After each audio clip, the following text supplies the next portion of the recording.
Happy Monday morning. Welcome into another week here of Morning JOX on JOX 94.5. Conrad Van Order, Damian Mitchell here with you until 7 a.m. as we are each and every weekday. Appreciate you making us a part of your Monday as we start another work week. And unfortunately for a lot of you, maybe going in and not the highest of spirits today because it was a little bit of a rough weekend for a number of different fandoms that preside here in the state of Alabama, and we'll get to all of that today. There was some good news over the weekend, though. We finally got a big decision that had been looming over not only college football but the entire world of college athletics, and so we've got a lot to talk about there. Some exciting news as we finally seem to be moving forward in the world of NIL and college athletics, so we'll dive into that here in just a matter of moments. But we do have a ton to get to from over the weekend. You had super regionals going on around SEC baseball country. You had the Birmingham Stallions in action yesterday. You had the Atlanta Braves traveling out to San Francisco. You had the softball College World Series Championship finishing up on Friday as well. So a lot for us to get to this morning, Damian. But we'll start with what we were doing yesterday, because I know you and I were probably both having great weekends and everything was going great, and we went out to the Stallions game yesterday and the crowd was great, the weather was great, everything was looking good, and then unfortunately it was one of the sloppier performances that we've seen, especially early on from the Stallions, as they had a bit of a rough day there in Protective Stadium in the USFL Championship. So if the Stallions win this game yesterday, they're moving on to St. Louis. They're going to play in the UFL Championship with the chance for a four-peat. If they lose, the season's over. And unfortunately, Michigan, who had never beaten the Birmingham Stallions before, they chose a pretty opportune time to have their best performance against Birmingham in their history, as Michigan took a 44-29 victory yesterday as the Stallions season unfortunately comes to an end. Michigan will move on with the chance to win a championship, Damian, and I know we were both there. There were about just under 11,000 of you fans there as well. I thought it was a great crowd. I thought there were a few more than that, to be honest with you, just on how it looked. But, you know, the atmosphere was great. Everything was going well. Early on, you had Michigan able to score pretty early, get up to a 7-0 lead, but you're still feeling okay. And then some miscues started to happen for the Stallions. The officiating yesterday was questionable, to say the least, but there were certainly opportunities that Birmingham left on the field yesterday as well. So, Damian, quickly, I just wanted to get your thoughts on the Stallions' performance yesterday as they fell to the Panthers 44-20. Yeah, it's just underperforming. For, the season that we've had, as inconsistent as it was because of, no consistency at the quarterback position due to injury. And it felt like, that Memphis game, that everything was starting to head towards the right direction. But one of the things defensively started, continuously being an issue. Man, we couldn't take Bryce Perkins down. We had him wrapped up on multiple occasions, couldn't bring him down. And again, I think the defensive line couldn't really disrupt as much. Michigan had a great game plan. I will give them that. And, just inopportune mistakes. Jamar Smith with the bad pick six right there before half, and it kind of and Skip pulled the plug. Like he kind of just, we at least had Matt Corral back. He was healthy, and even later in the game, he's just trying to wheel the team back, and he ends up throwing an interception, kind of just solidifying the Michigan win. But overall, just as rocky as the season was, I'm still impressed with this team because, through it all, they found a way to be in this position anyway. And if, the ball bounces your way here and there, this game, it's just hard to fathom that Michigan's 15 points better than you. I think in the all and be all, it's the mistakes that Birmingham made, Michigan capitalized on them.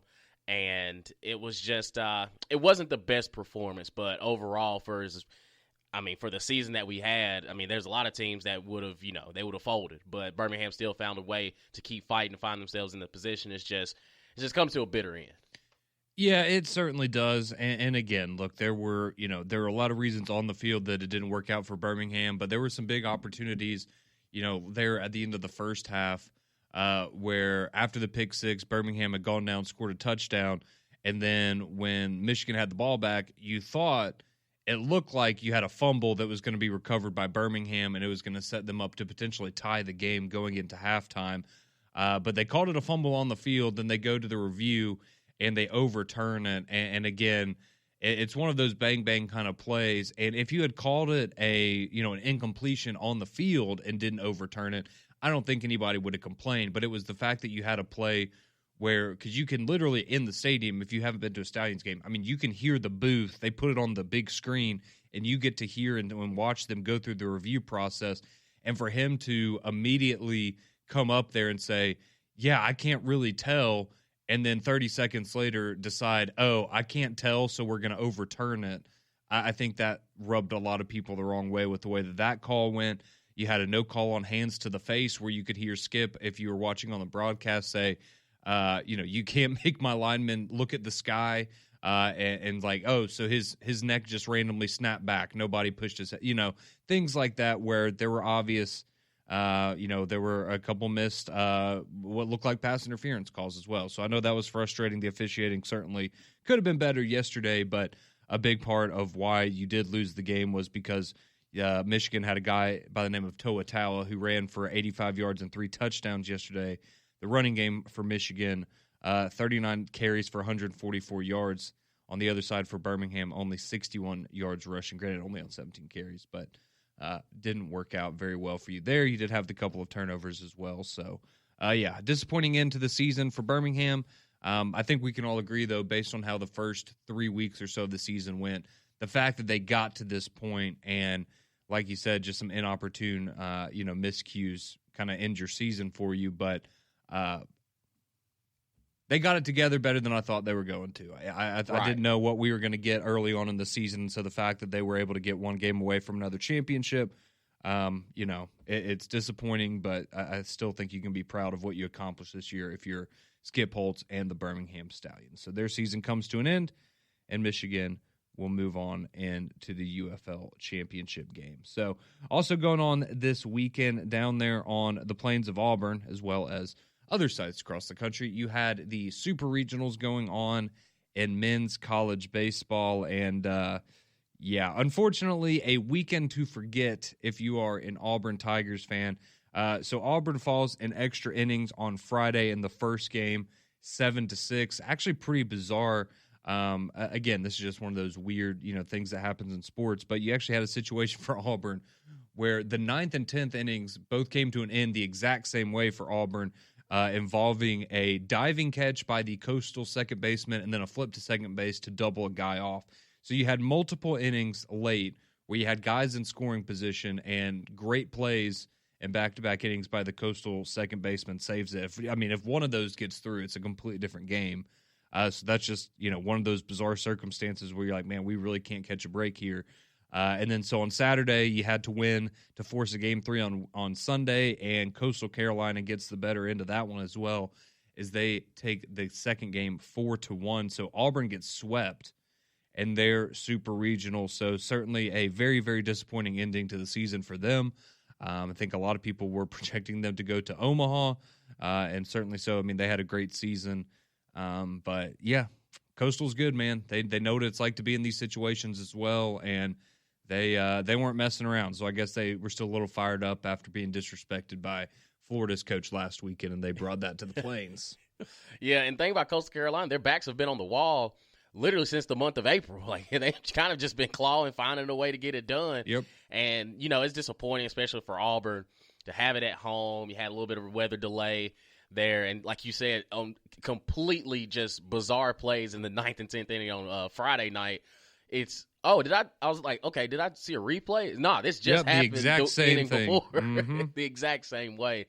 And then Saturday, man, you had a little bit of a lead, but then Coastal Carolina, they're late. And the crazy thing is they left a lot of men on base early on where it could have got out of hand a little bit earlier. But, kudos to Coastal Carolina for advancing. And, they're a good baseball team. They're gritty. They just find a way to get it done. It's just unfortunate for Auburn for, so much success that you've had in regular season and early on in postseason play, just for it to end the way that it did. Yeah, so certainly a disappointing year there because, I mean, they were fantastic in the regular season. The start to postseason play had gone well for the Tigers, and now they just run up against a Coastal team that's firing on all cylinders. They have won 23 games in a row now, the Chanticleers, to kind of rally here late in the season. They are 53-11 overall on the year. Pretty good. Yeah, they're pretty good. They're so locked in. Yeah, and again, I get it. It's still, it's you look at it and you go, man, we shouldn't be losing to a school like this and we're in the SEC, but they are a very good baseball program. They know what it takes to be here. I mean, they won the College World Series not that many years ago. So, yeah, definitely a tough one there for Auburn. But Coastal Carolina, they will move on and they will join a pair of SEC teams. So we went into the weekend with the potential for 3, but we were guaranteed at least 1 because you had Arkansas and Tennessee doing battle. But Arkansas, they take care of Tennessee yesterday. So they won 4-3 the first game on Saturday. And then yesterday absolutely smoked them 11-4 over the defending champs. So Tennessee, their season comes to an end. No more Tony Vitello fireworks. You're not going to get that in Omaha. But you are going to get an Arkansas team that's gotten so close a number of times. They are now going to find themselves in Omaha yet again. And then how about the LSU Bengal Tigers? They were in a little bit of a close one with West Virginia yesterday in a winner-take-all situation. But ultimately, they come through. They prevail with a 12-5 win. So LSU, they book their ticket to Omaha as well. So a very exciting weekend if you're an Arkansas or an LSU fan. So those are the 2 SEC teams that you are going to see moving on to Omaha to compete for a national championship. And you're going to have, as it stands right now, looks like you're going to have LSU and Arkansas matched up there in their first game in Omaha. You're also going to have Coastal Carolina taking on Arizona, who Arizona got crushed by North Carolina on Friday. Well, if you were listening to 3-man front, I think it was like 18-2 at one point. 18-2. And so they come back, they pick themselves up off the floor and win the next 2 to advance. So they're going to take on Coastal Carolina. Oregon State, they're going to take on Louisville. And then UCLA will await the winner of Duke and Murray State. That game's going to go on tonight. Has gone to a third game. So they're the final team waiting to punch their ticket to Omaha, and then that will get underway on June the 13th. So 2 opportunities for the SEC to bring back a title. Unfortunately, Auburn not going to be one of them, though. You hate to see it. Yeah. But I will say, Arkansas. Yeah. I didn't know Arkansas and Tennessee was like such a heated rivalry, or if that's what you want to call it. Yeah, well, and I think a lot of it for Arkansas fans is, I get it. It'd be frustrating to have an assistant coach, and then you see him leave and go to Tennessee, and it's like, oh, so maybe we should have kept him instead of the guy that we have. Now, again, Dave Van Horn's an excellent coach, but like the frustration of how can we not win a title, and this guy was our assistant, and now he's gone and turned Tennessee into a powerhouse. And I see a lot of people, and this is kind of where I guess it's a generational thing that, like the showmanship in college baseball, I didn't know it was this just extreme. Mm-hmm. Man, neither did Chipper Jones, apparently. Yeah, like last year, everybody was so mad at Tennessee. Now every team looks like Tennessee, man. You get a big strikeout. I ain't never seen a pitcher cuss somebody up and down like Arkansas. Oh, yeah. Pitcher. Oh, man, like they get chippy out here. But it's every team that I've seen pretty much. Like they have – I understand, like, baseball is a different type of game. There's all these unwritten rules and things, but I think that's geared more towards major leagues. Mm-hmm. But in college, man, those dudes, they make – if you have any sort of emotion, it is shown on the baseball field. You get a big strikeout, like Arkansas, for example, like, dude strikes somebody out. He's talking to the assistant coaches. He's talking to the catcher. He's talking to the batter. Like, everybody's getting a piece of cuss. And I was like, hey – let's simmer down a little bit. I'm like, it's the third inning. There's a long way to go in this ball game, but I think it's entertaining. I truly do think it's entertaining because, again, these guys, they're 18, 22 years old. They're just, testosterone's through the roof. Like, they are just out there playing a game that they love, and there's a lot of passion that goes into it. But it does teeter on the brink of being like WWE or like UFC. Like, it's pretty intense. Yeah, it's definitely gone to a different level here over the last couple of years, but hey, that's what the kids want to do. So That's what they're going to do. But yeah, that's a little bit of a recap of what went down over the weekend. We'll get into the Braves. I mean, weekend from hell. We'll get into that a little bit later on the show. I legitimately do feel really bad if you're a Braves fan right now. I don't know how it gets worse, but I'm sure they'll find a way. But when we come back and take a quick break, we have a monumental decision in the world of college athletics. What does it mean? If you missed the big news, came out very conveniently late on Friday, so we're going to dive into it here on the other side. But big changes coming to the world of college athletics. We'll fill you in on the other side here on JOX 94.5.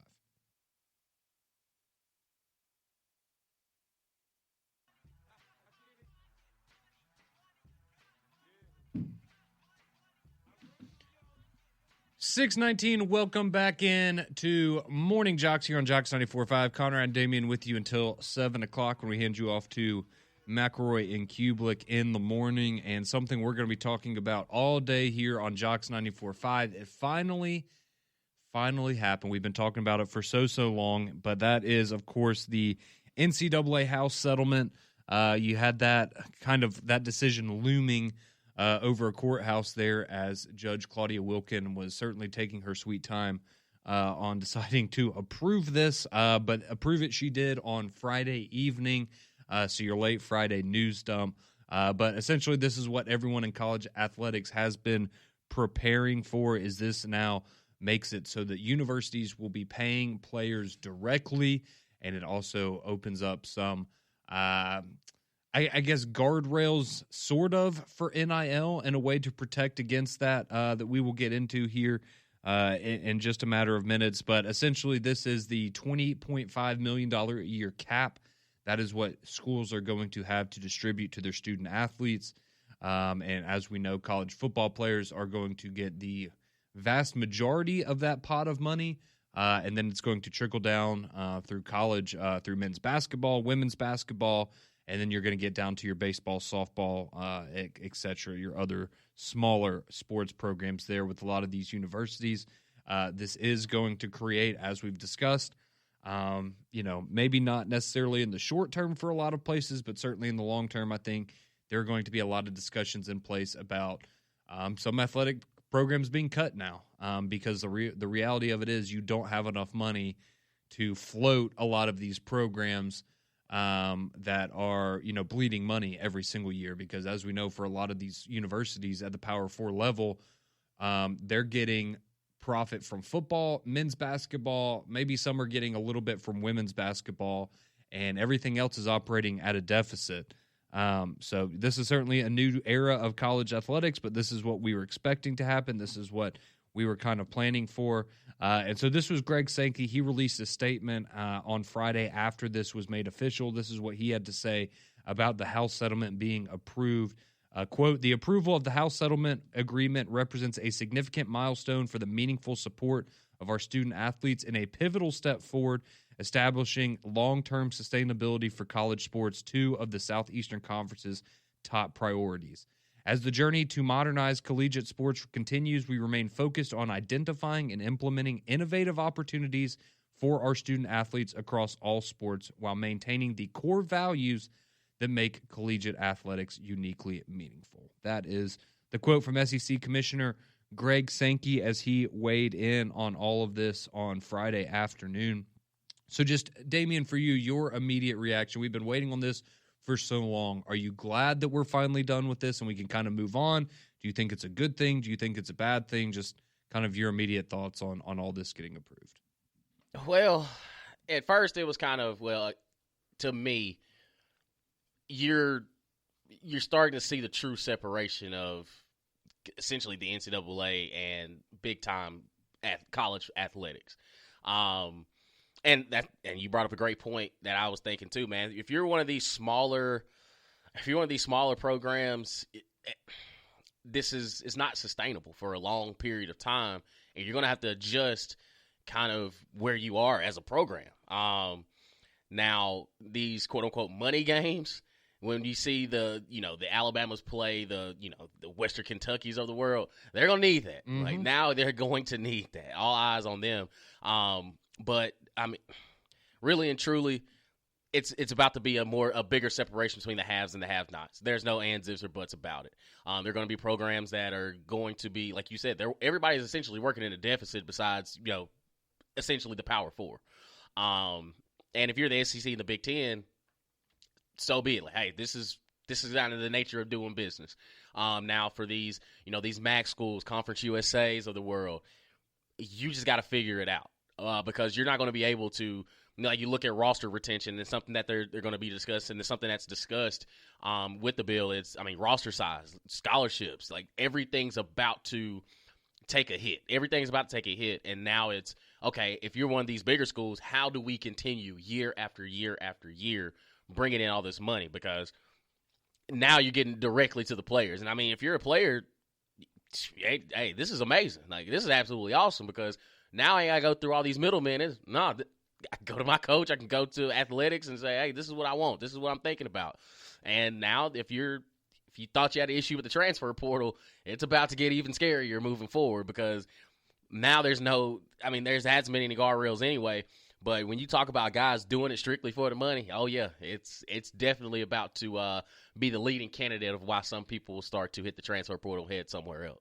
Yeah, no, you're absolutely right. And one of the interesting parts about this as well is so now the universities are going to be able to distribute the money directly to the players as you now have a situation with NIL. Well, what happens with NIL and these collectives and how does all of that work? And so now you're going to have a clearinghouse that every NIL deal that's over $600, so essentially all of them, or 99% of them, are going to have to go through this. And I thought this was really interesting. There's an On3 article about this that went up over the weekend. And so Deloitte is kind of the company that's in charge of this clearinghouse. It's called NIL Go. And based on reports from that company, they said that roughly 70% of NIL deals that were done through collectives over the past, 5-6 years that we've had NIL, 70% of those would not be approved in this new clearinghouse format. So essentially saying 70% of these deals they looked at and went, oh, you're way overpaying these guys and you're not getting anything in return. Essentially, you're just handing out money to kids, and there's nothing that goes along with it. However, he did add, or the company did add, that 90% of deals that were worked out with a company directly, like you're advertising a certain product, those would be approved. So that's kind of how this is working. They just want to make sure that if you are doing an NIL deal, you're actually promoting something. You're not just getting a bag of money to go play football, right? Because that's what a lot of it became, right? Was, okay, yeah, maybe you post a couple things on social. You're not really doing anything, right? It's just an excuse to be able to pay people more money. So that's certainly going to be interesting, and that went into effect over the weekend, if I'm not mistaken. Like that's the thing right now. Like if you sign an NIL deal right now, you have to go through this clearinghouse, and that's kind of how quickly this thing got put into place. The other big thing, of course, was the scholarship limits and how that was going to affect things. So they did agree on a plan to where they are going to phase out, I guess, some of the scholarship limits. It says the proposed new limits would be for football, you'd have 105, men and women's basketball be 15, baseball 34, soccer 28, softball 25, and volleyball would be 18. But the good news is any players that were, I guess, cut or going into this process, they are going to be able to be reinstated to their programs, and so they will have a home for this year, at least it looks like. So that's good as they kind of work through that. That one always seemed odd to me that they couldn't just agree on, yeah, how about we just take a couple years to kind of ease this thing out, because otherwise you're going to displace a lot of kids who are walk-ons or, guys that are, maybe have an opportunity if you phase this out to earn a scholarship over the next year or two. But a lot of guys were going to be out of luck. So I'm glad that they seem to have that figured out. But a monumental moment for college athletics over the weekend with the approval of the House settlement. This also goes into the back pay, where the universities will be paying over $2 billion in restitution to former athletes that couldn't benefit off of NIL as well. So this is going to it's going to be very interesting to just kind of see how all of this ends up ultimately playing out, but at least we kind of know the direction we're heading in now, and it seems that we are finally moving along a little bit. We don't have to talk about people twirling their thumbs and waiting on a decision in a courtroom anymore. But there was an interesting deep dive into this done by ESPN over the weekend. And at the center of this report was Greg Byrne and the University of Alabama. So when we come back on the other side, I want to keep talking about the new world of college athletics and how it might be affecting Alabama specifically. Some very interesting numbers that may surprise you about where the University of Alabama is at right now and what it means for the big programs in college football. I know, Damian, we were just talking about how this is going to affect the haves and the have-nots, and a lot of the little schools are going to be getting the short end of the stick, but maybe some of the big schools are going to be struggling just as much, just in a little bit of a different way. So we'll dive into that. Still have some more things to get to from the weekend, of course, with the Atlanta Braves, Texas winning the national championship in softball as well. And we have your text, 205-834-9450. That'll get you on the courtesy GMC text line, whatever you want to chime in about from the weekend. And we will return here on the other side of Morning Jocks and Jocks 94.5.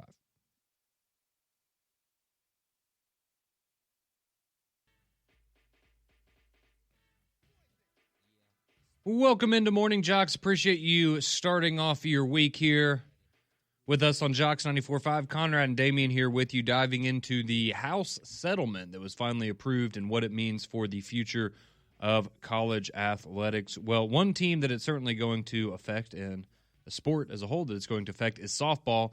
And so quickly over the weekend, Texas, they get it done on Friday. They knock off Texas Tech 10-4 in a winner-take-all Game 3 in Oklahoma City of the College World Series Finals up there.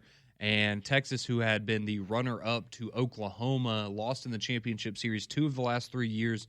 They finally get back there with an opportunity to face someone other than the Sooners, and they get the job done as they scored 5 runs in the first inning to knock Najari Canaday out of the game for Texas Tech. And at that point, you kind of knew that was probably all that she wrote. So congratulations to Texas and head coach Mike White as they get their first ever national championship in softball, and the first season luck, whatever you want to call it, for Texas and the SEC continues on as they have really put a stamp on the conference already early on in their tenure here. So congratulations there to the Texas Longhorns softball team for bringing home yet another trophy to the Southeastern Conference, because it just means more. It does just mean more. And we have an opportunity to do that in baseball as well, but when 13 teams got into the postseason and now there's only 2 left, are slim pickings right now. So we're going to need somebody to step it up there, either LSU or Arkansas in Omaha, so we can match what they did in softball. But getting back to the House settlement, I said ESPN put out an interesting report on all of this over the weekend, and a big part of it was done with an interview with Greg Byrne, the athletic director there at the University of Alabama, and he gave some interesting insights into the athletic programs there at Alabama. So I will share this first. This is one of the quotes that he gave to ESPN for the article. So this is Greg Byrne, the Alabama AD, says, quote, "I tell our coaches and our students the 3 most significant events in the history of college athletics are the NCAA's foundation in 1905, the adoption of Title IX in 1972, and all the opportunities created because of that, and now third, this House settlement."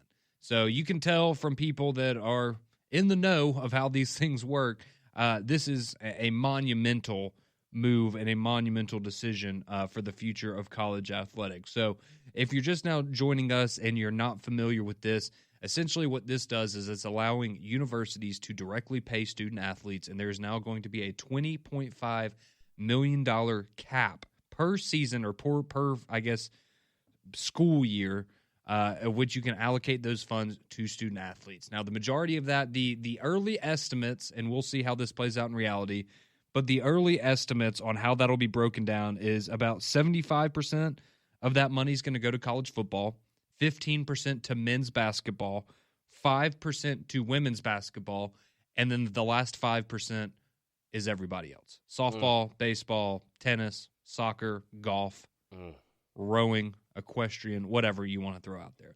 So the reality of it is not every student athlete is going to make money. They're just not. And as we know, a lot of these programs cost more money to operate than they bring into the universities. And I thought this was very interesting, and it's I think it really will get the point across to some people, because we talk a lot about the haves and the have-nots, and, we'll bring up a school like well, okay, how is a school like UAB supposed to compete against a Texas A&M when it comes to NIL, right? It's not realistic. But I think you could also start to ask, how is a Texas A&M going to compete with a Texas A&M, in terms of longevity, because eventually you are going to be bleeding money at a rate where it's not going to be sustainable, or it's not going to make sense for a lot of these universities. So let's take Alabama, for example. I think, as we all know, one of the bigger athletic departments in the country. They bring in a lot of money because of football, and even them last year operated at a deficit. So Greg Burns shared for this article the only two programs for Alabama that brought in money last year: football, $26.4 million in revenue, and basketball, $5.9 million. Excuse me, not revenue, profit. So football made $26.4 million, basketball $5.9 million. Every other program lost money last year for Alabama, including women's basketball, which lost $4.2 million. So when you combine that with men's basketball, you're bringing in $1.7 million, and men's basketball is essentially keeping women's basketball afloat, is kind of how you could look at that, right? So for this past fiscal year, the Alabama Athletics Department had $262.8 million in expenditures, and they brought in $234.8 million in revenue. So that adds up to a $28 million deficit. So the University of Alabama Athletics program or department operated at a $28 million deficit for the 2024 fiscal year. Now, he does add that some of that did come with Nick Saban retiring and paying out the rest of his contract and things like that. But still, essentially the year before that, it was $15 million. So you're still operating at a deficit for now multiple years in a row. And so I think this, again, I think Alabama, and I know nobody expects them to have the same amount of money. Maybe some of you do. They don't, as Texas or Texas A&M, and they don't. That's not realistic. But I think even this, it paints a very clear picture that places like Alabama, you're going to have to cut programs eventually. And I know they don't want to do that. But if you want to be able to maintain, I mean, it's still a business, right? It's all about the money. That's what we all talk about. And you can't operate at a deficit forever. Right. And so in order to clear these things up, it's unfortunate, but I think it's realistic to expect that even the big schools, like the Alabamas and the Texases and the Texas A&Ms, are going to have to start dropping programs eventually. Yeah. And, I mean, it's an unfortunate circumstance of just, I mean, the nature of the business that is college athletics now. I mean, when you look at, like you said, the University of Alabama, and we know this, to hear that they're operating under a deficit, how do you imagine, like the Troys, the South Alabamas of the world? And like you said, it's going to get to a point where, and you're going to start seeing some regulation around just major college football. Some teams are going to have to take a step down just to, suffice a budget. Like it's about to be interesting to see where the nature of college athletic moves in the extended future and in the near future. Because I mean, if you're a MAC school, man, these Tuesday and Wednesday night games, you're gonna have to ask folks to sell out. Like you're gonna have to just say, hey man, we'll cancel class tomorrow. Bring your family, bring your brothers or sisters. Everybody needs to buy a ticket, because at some point, now it's you not see going why to be schools sustainable. now you see why a lot of these schools have raised ticket prices this offseason. Yep, they have to make up ground somewhere, and I mean, it's kind of just where we are. And I mean, you can get mad at the only people we could really blame are the consumers, because we're still going to show up to the games, we're still going to pay these prices, we'll complain about them, but if the product on the field is still where it's at, the people are still going to show. Absolutely. So, yeah, again, going to be fascinating to see just kind of where all this goes over the next few years, as we now kind of have a direction that we're heading in. But, yeah, a lot of things still to figure out. I know some of you sending in your questions as well on the text line, 205-834-9450. Feel free to do that. I know this is going to be the big topic of conversation here for the whole day on JOX 94.5. So, we are going to take our final break, come back on the other side, answer your questions about the changes in college athletics, and get to the rest of what you missed over the weekend. You're listening to Morning JOX here on JOX 94.5.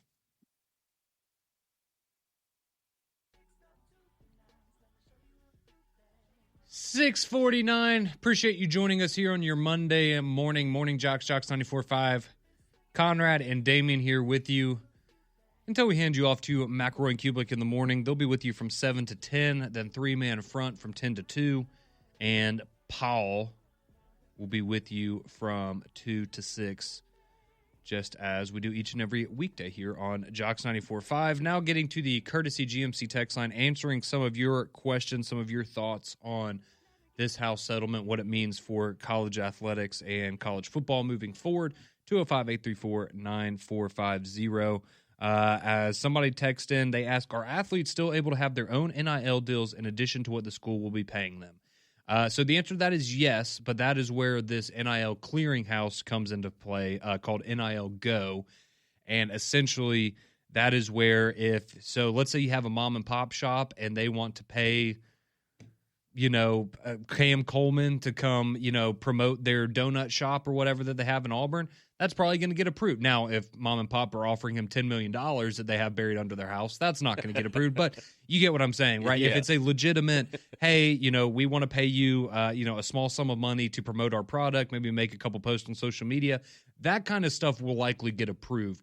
But what this is cutting down on is NIL deals that were really just pay for play. And so that's where this is going to cut down. But yes, athletes can still get NIL deals, but they have to be approved through this clearinghouse.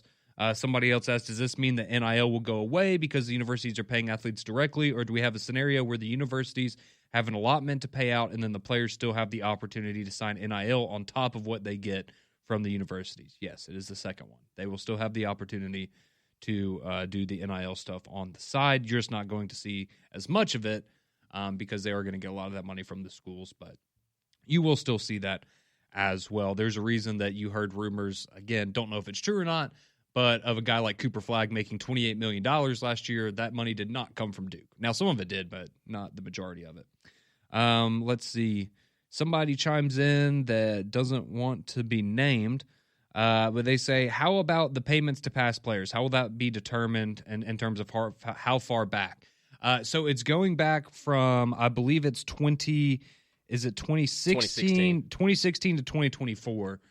So anybody in that time frame that missed out on the, I guess, NIL train, they're going to yeah, sorry, Damien. I don't know if that's... Yeah, I don't think it applies in Division III. I mean... I could try. Yeah, they might send you like $37 or something like that. But, hey, every little bit counts, right? But, yeah, so it's from 2016 to 2024. That's how far back they're going. So, no, they're not going back and, the like Tim Tebow's of the world, people like that. Yeah, sorry, you missed. Cam Newton. Missed it. Yeah, you missed out, unfortunately. Let's see. Somebody says college athletics aren't supposed to be a business. Well, unfortunately, they are now. Yeah, those days are well behind us. Yes. It is definitely a business. Somebody says from Arkansas, finally, they're going to rein in these little money hoppers, and once again, the playing field will be leveled. Yeah, the elites will be very elite. Yeah, they certainly will be. I don't know how level it is. Granted, I guess you could argue from the standpoint of we had more parity in college football last year than probably have in quite some time. Let's see, somebody from North Carolina, they go, are SEC baseball programs all going to offer 34 scholarships now? As far as I understand, yeah, that would be the plan, because I know baseball was one of those sports that their scholarship situation was just bad, but it was very bizarre for a long time. And so, yeah, I would imagine that would be the case, especially we know how big SEC is here, or baseball is here in SEC country. Let's see, Nick from North Birmingham, he says, so instead of recruits committing to schools now, is the appropriate term now employees? I guess if you want to call them that, you can, but they are still going to school. So I think that'll be the big one. If we ever get to a day, which I'm sure we will, but whenever that day comes, of you are strictly there to play a sport and be a member of that athletic program, not to be a student there, that's when I will start calling them employees. But if you want to go ahead and do that, I suppose you can. Let's see. Bobby chimes in. He says, I hope they're already making the Jell-O shots in Omaha because Gomaha is back, Geaux. And the LSU fan base is looking to break their own record on the way to another natty. You better believe it. Man, that would be impressive. It was, man, how many Jell-O shots did they have last year? It was like 70,000, wasn't it? It was something, let's see, 68,000 Jell-O shots. So the previous record was 18,000, and last year it was 68,000, or in 2023, excuse me. They beat the record by 50,000 Jell-O shots. That's nothing now. Yeah, you're gonna need Mr. Raising Cane to go back up there and hook y'all up, because that's what happened a couple years ago. Is he went and spent thousands and thousands of dollars on Jello shots. So yeah, that's going to be fun. And then a couple of you chiming in on the Stallions, as yes, their season unfortunately came to an end yesterday against the Michigan Panthers. Someone chiming in says, Stallions' loss falls on the defense. Corey Chamberlain needs to be replaced. Defense hasn't been the same since John Chavis stepped down midseason last year.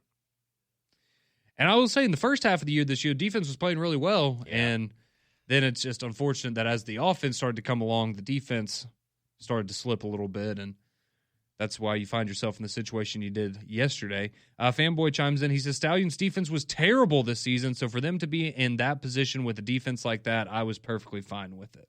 Yeah. Let's see. Someone says, we all know there's still going to be a backdoor NIL deals going on where alumni are attempting to get an edge for the university. Maybe so. Let's see. What is the name of the bar that sells the Jello shots? That would be Rocco's up there in Omaha. So appreciate you all chiming in there on the courtesy text line. We'll be back tomorrow, but coming up next, McElroy and Kubelik in the morning. I imagine they're going to spend a lot more time on this house settlement and what it means for the future of college athletics. But hey, at least we finally have a decision. So we'll be back with you tomorrow at 6 a.m.